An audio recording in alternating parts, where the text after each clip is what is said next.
Hi. Okay, welcome to another video from Matt's class. And today I'll be talking about four things I wish I knew before becoming a teacher. So I'll be talking about some ideas and I'm going to be giving some practical tips about, four things that um, I did. And when I first want to talk about my journey to become a teacher really quick, I graduated with a bachelor's in English and then I couldn't get a job. And my mom told me about substitute teaching, and I was substitute teaching for about 6 months before I ended up becoming a teacher, a full time teacher at the school I was substituting at every day. And I ended up getting a temporary license just because I didn't get a bachelor's in education. I got in English. So, but yeah, and I ended up teaching at that middle school for about a year and a half. So yeah, that was my journey to teaching, and in that short year and a half, I'm gonna tell you what I learned because. And the first thing I will say is everything that I'm saying, I want to preface with the idea that I love teaching. Um, I want to teach for the rest of my life, and I will find a way to teach for the rest of my life, even if it doesn't look like as a job or as a job as a public school teacher. So I love teaching, and everything I'm saying, even though it's true, it doesn't mean that you should not teach. Maybe just think about different ways that you can teach. So the first one is I didn't realize how emotionally draining it could be. Like when I tell you it took every part of me as a teacher. My planning period was the last period of the day, and I know they want you to call parents and emails, update grades. When I tell you I was in that room, my feet up, that window open, relaxing, like deep relaxing, deep breaths, almost sleep. Actually, sometimes sleep because it's draining. I didn't realize how much emotions because I was dealing with middle schoolers. So, you're regulating their emotions, you're regulating your emotions. Tackling that every day was very draining for me. And there are a lot of times where I just had nothing. I felt like a deflated balloon.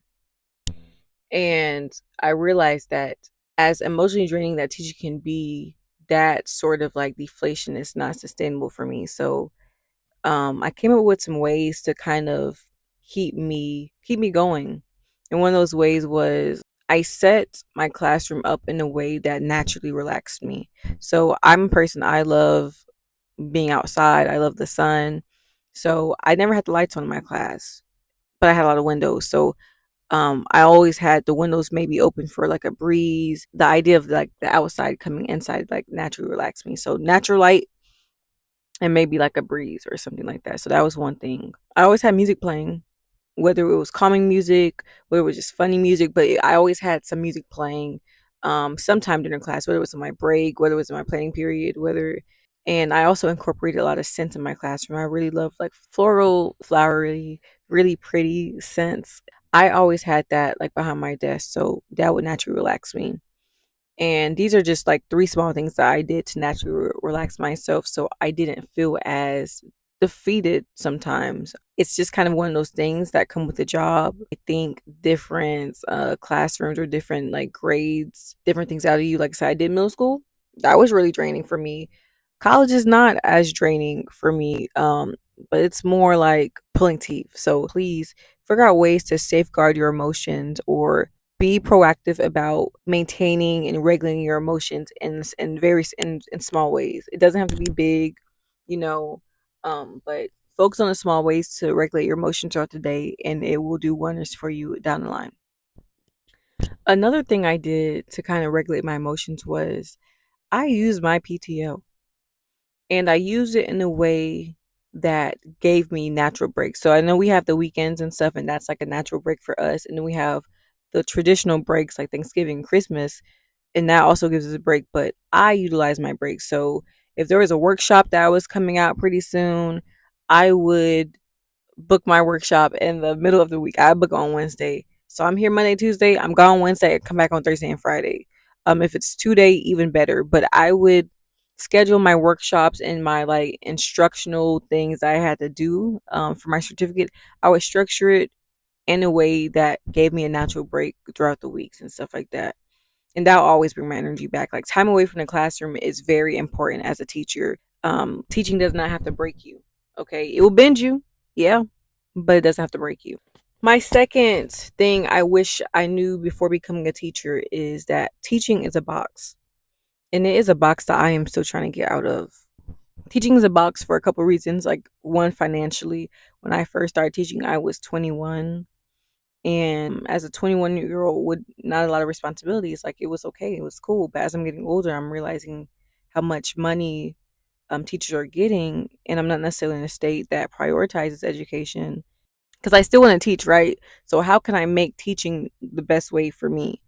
Teaching is a box financially because, like I said, we're not allocated a lot of finances.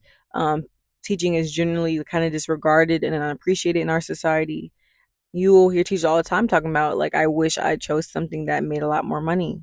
But I think teaching is also a box in terms of when you're trying to leave teaching. When I look up jobs now, my jobs are tutoring, my jobs are being a teacher, working in the office, admin, principal.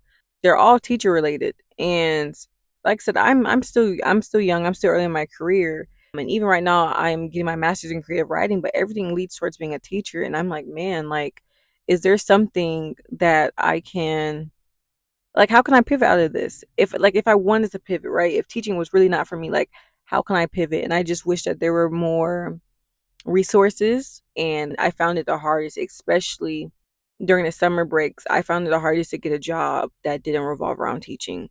I want to be an educator the rest of my life. And like I said, it does not have to look like as a teacher. But right now, it can be frustrating. And right now, I'm actively working towards a way to make teaching a career, not just a job. It doesn't mean that I don't want to teach. It just means I need to look and rethink and reimagine what that looks like for me. Okay? So, yeah.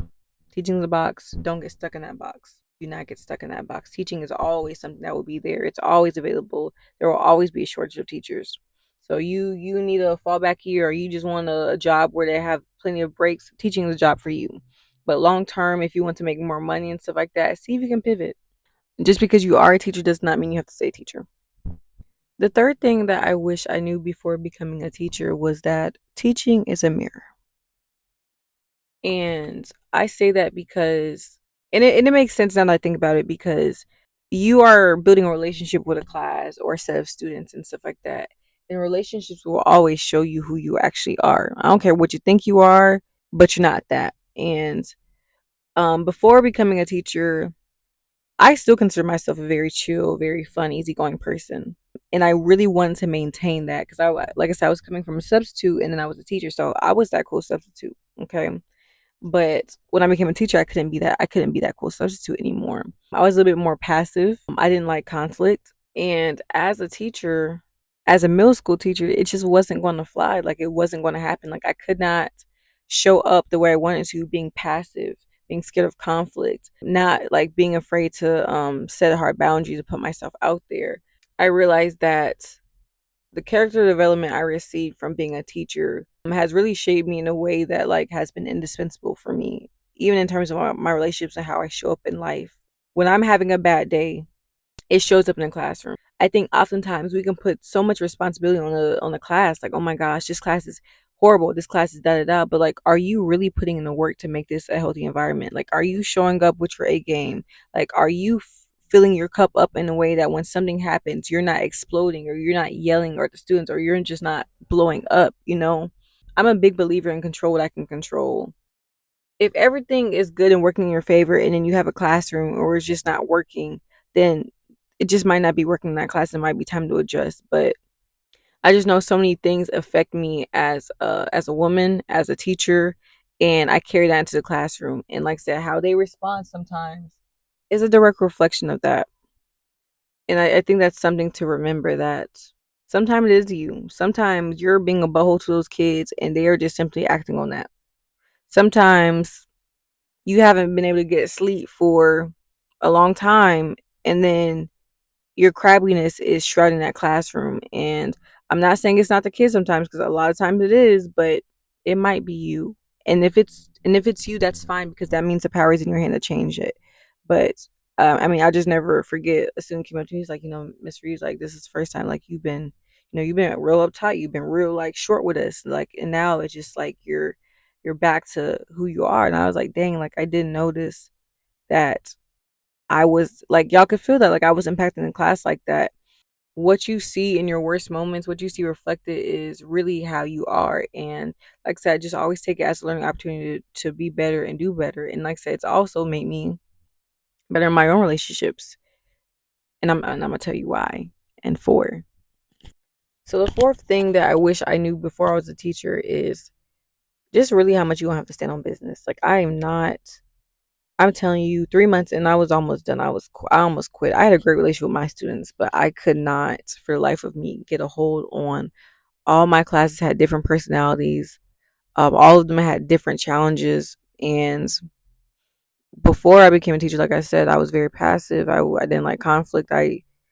But man, one thing I told myself was I will not be here 40 hours a week and be tormented or bullied or just agonized and off 40 hours a week by some 12 to 13-year-olds. Like I can't do it. I spend too much time here to spend every day here unhappy. That was just not going to happen. And when I say stand on business, I really meant like developing a system of sustainable behaviors, right? I came to realize that there are a few non-negotiables that I had to learn. Okay, I know there's teachers with 100 rules. You don't need 100 rules. You need maybe 3 to 5 hard rules that you need to stand on every time, and then everything else can be flexible, right? So some things like I did not want my class is I don't like eating in my class. When they eat, they get comfortable, they get messy, it's all over the place. They feel like they can just eat at any and every time. Can't do it. Okay.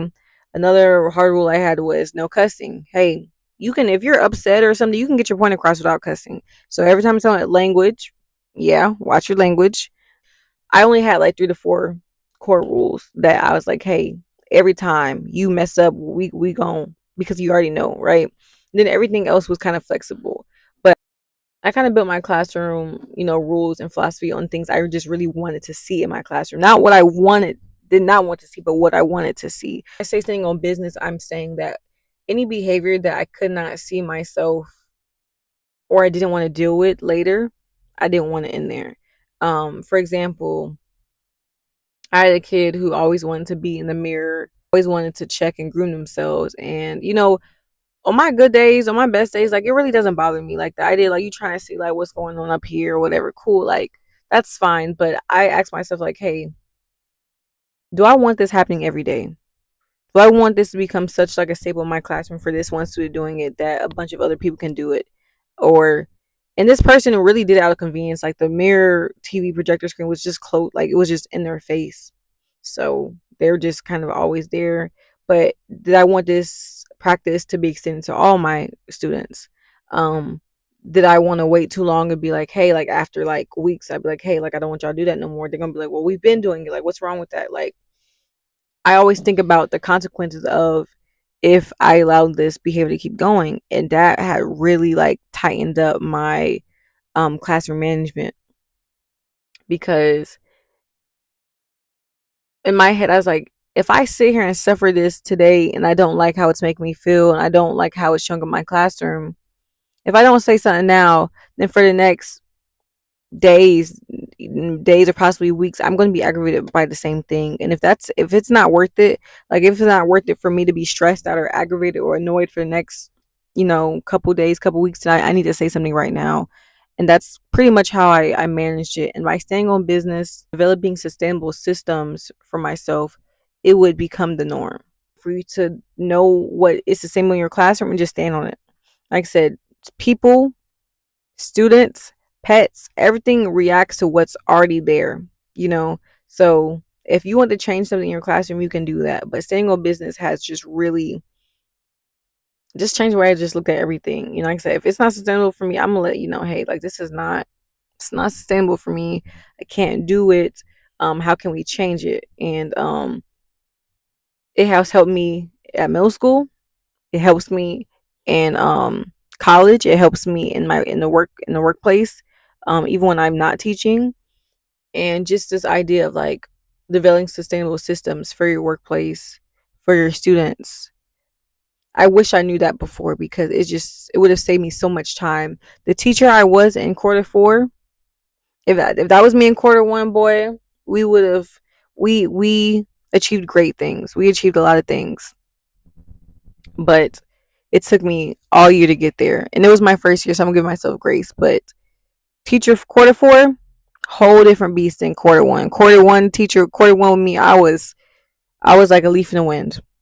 Okay, and all these things that I'm talking about, the things that I wish I knew before as teacher, it's not necessarily bad things, but these are just problems that I have seen and that still kind of experience, and just things to think about. It doesn't mean that you shouldn't stop teaching. It doesn't mean that you should just quit your job tomorrow. It just means that you should figure out a way for you to sustain being a teacher. All these things had helped me stay being a teacher. I wanted to be a teacher, but I was like, how can I do it? And how can I sustain myself? How can I do it and I'm not emotionally drained and pissed off every day? How can I do it and I'm not like going home crying because my students are just awful? Like, how can I stick out and be here? So these are just 4 things I wish I knew before becoming a teacher. I don't think um it would have stopped me from being a teacher, but boy, like I said, quarter 4 me versus quarter 1 me, not a chance. Thank you for coming to maths class, and I will have a blessed day, and I hope to see you later.